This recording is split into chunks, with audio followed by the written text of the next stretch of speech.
I keep one photograph in my wallet, just one.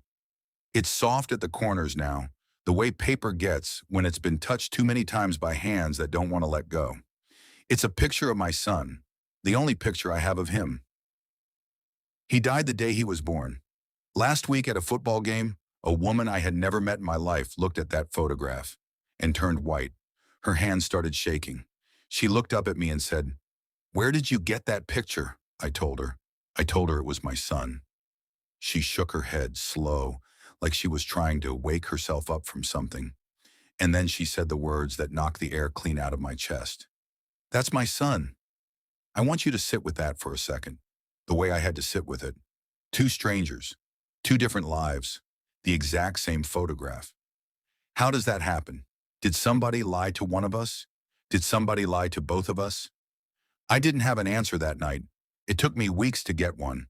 But I'm going to tell you everything in order, the way it happened to me. Before I do, if stories like this pull you in, the kind that start with a question you can't shake, consider subscribing. These take a long time to put together, and every subscriber genuinely helps keep this going. And drop a comment telling me where in the world you're watching from. I love seeing how far these stories travel. Okay, let's go back to the beginning. My name is Eero Lindqvist. 7 years ago, my wife Junie and I were expecting our first child. We'd tried for almost 4 years before that. Two losses early on. So by the time Junie's belly was round and she couldn't sleep on her back anymore, we'd stopped being cautiously hopeful and started being all the way in. We picked a name, Theodore. We painted a room pale yellow because we didn't want to assume a color before we knew him. The labor was 22 hours. I remember the exact shade of gray the hospital hallway was at 4 in the morning. I remember a nurse named Priscilla who kept bringing me water I didn't ask for because she could tell I needed something to hold on to. And then, at the end of it, a doctor came out instead of a nurse. That's how Junie and I both knew, before he said a single word. Doctors don't come out themselves unless it's bad. He told us our son had been born without a heartbeat. Complications with the cord, he said. He used careful words, the kind doctors are trained to use so the sentence doesn't break you completely, even though it already had. They let us hold him for 11 minutes. I counted, because 11 minutes was all I was ever going to get, and I wasn't going to lose track of a single one of them.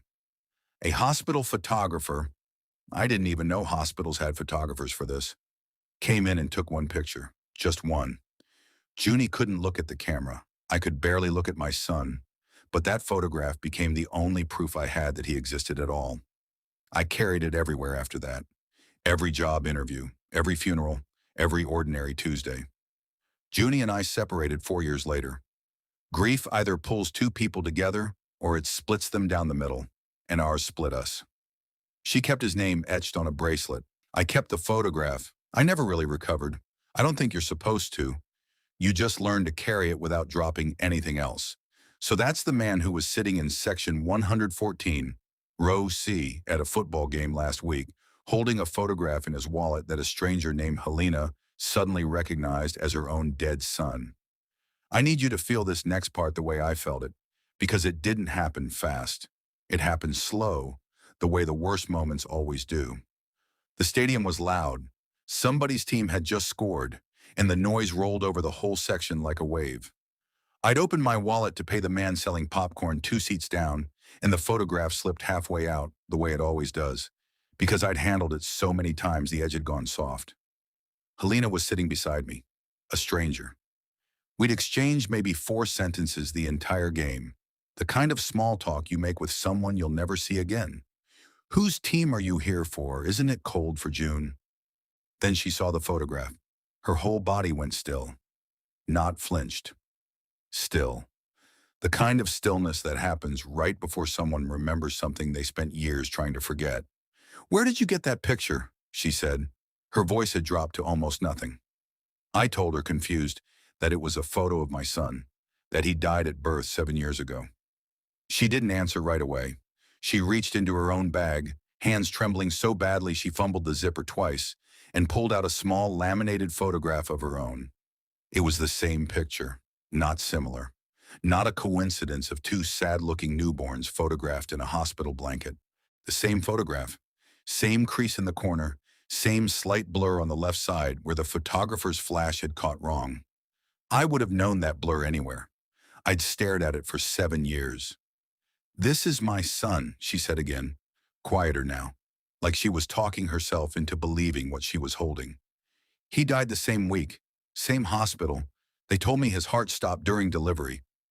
Neither of us spoke for a long moment. The crowd around us kept roaring about a game neither of us could have named the score of anymore. Only one copy of that photograph should have existed. I knew that because the hospital photographer had told me so herself, all those years ago. One print.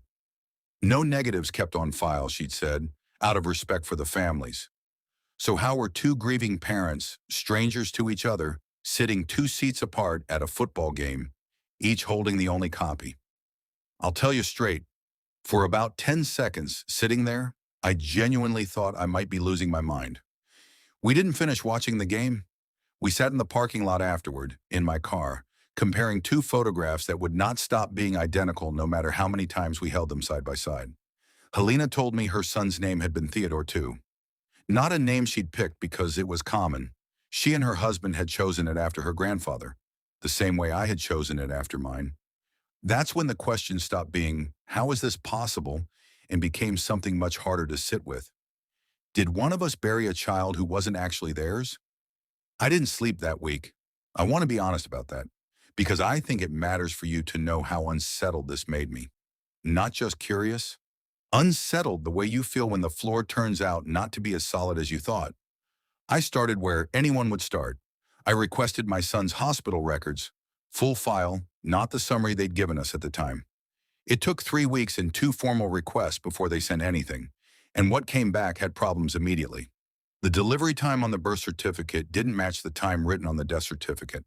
11 minutes apart, which the hospital staff at the time had explained to me as just paperwork lag, nothing unusual. But there was something else. A signature on the original intake form that didn't match any nurse who'd been on shift that night, according to the staffing log I requested separately. Helena, meanwhile, had pulled her own file. Hers had a gap, too. A missing page where the newborn identification bracelet number should have been recorded.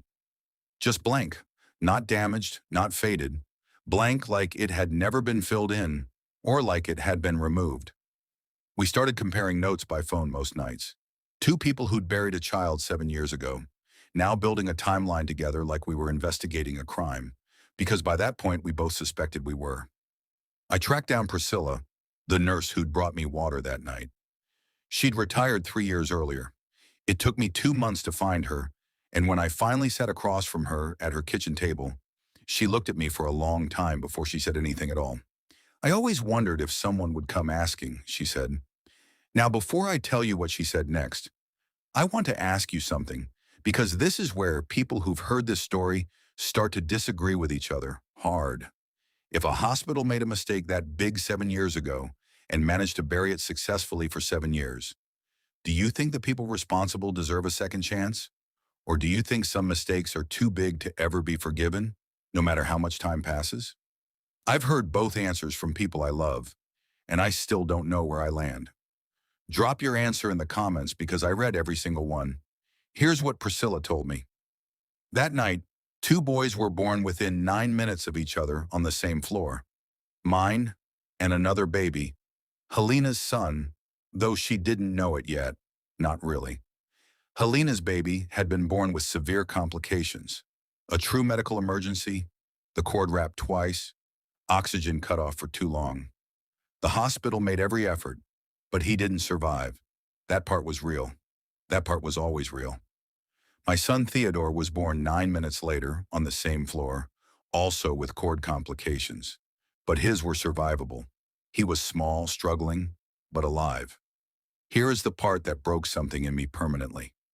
In the chaos of that night, 2 emergencies, an understaffed floor, a temporary nurse covering for someone out sick, the wristbands got mixed up during a transfer between delivery and the newborn unit. My son, alive and breathing, was momentarily logged under Helena's information. Helena's son, who had passed, was logged under mine. A senior nurse caught the discrepancy almost immediately. But instead of correcting it transparently and explaining the mistake to two grieving families on the worst night of their lives, in a hospital that had recently been quietly investigated for short-staffing incidents, someone made a different choice. They let the records stand as mixed up. They told me my son had died. They told Helena her son had died, and the living child, my son, Theodore, was discreetly placed for private adoption through a separate administrative channel. The paperwork altered to make it look clean, to make sure no lawsuit, no scandal, no story ever surfaced about a hospital that nearly lost a newborn through understaffing and then covered it up by erasing him from his own birth. The photograph existed because the original photographer had taken one picture of each baby before the mix-up was noticed. Somehow, in the rush to bury the error, both prints ended up handed to the wrong grieving parent. Nobody ever rechecked. Nobody ever imagined two parents who'd never met would one day sit 2 seats apart at a football game. My son did not die. He has been alive this entire time, raised by another family, about 90 minutes from where I've been living for 7 years. I'm not going to pretend I handled the next part perfectly. I didn't throw a chair, I didn't scream in that kitchen, but something in me went very quiet and very cold. And I think that quiet scared Priscilla more than yelling would have. There were consequences, and I want to tell you honestly, because I don't believe in pretending real life wraps up cleanly. The hospital settled eventually after records confirmed what Priscilla had described. Two senior administrators from that period lost their licenses. One was charged criminally for falsifying records. The case is still moving through the courts as I record this, so I won't say more than that. Priscilla herself was never part of the cover-up.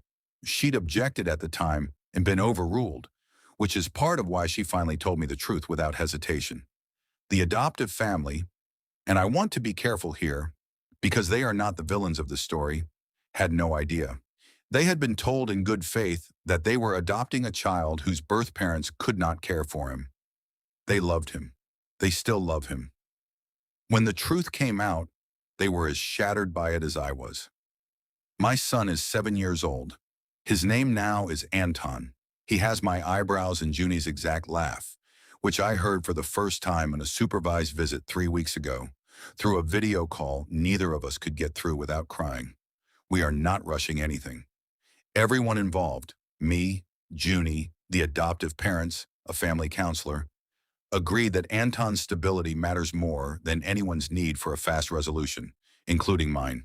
He's being told the truth slowly, in pieces a 7-year-old can actually hold. Helena, for her part, finally has something she's waited 7 years for too. The truth about what really happened to her son, and confirmation that the hospital's negligence, not some unbearable twist of fate alone, was responsible for that loss. It doesn't bring her son back. But she told me the last time we spoke that knowing the truth let her finally stop wondering if there was something more she could have done that night. There wasn't. It was never her fault. I still carry that photograph. I don't think I'll ever stop. But it means something different now. It used to be the only proof my son had existed. Now it's proof of how close the truth came to never being found at all. If a woman hadn't happened to sit 2 seats away from me at a football game and happened to glance down at exactly the right moment, some things really do find their way back, even after 7 years. Not all of them, but some. If this story stayed with you, consider subscribing for more like it.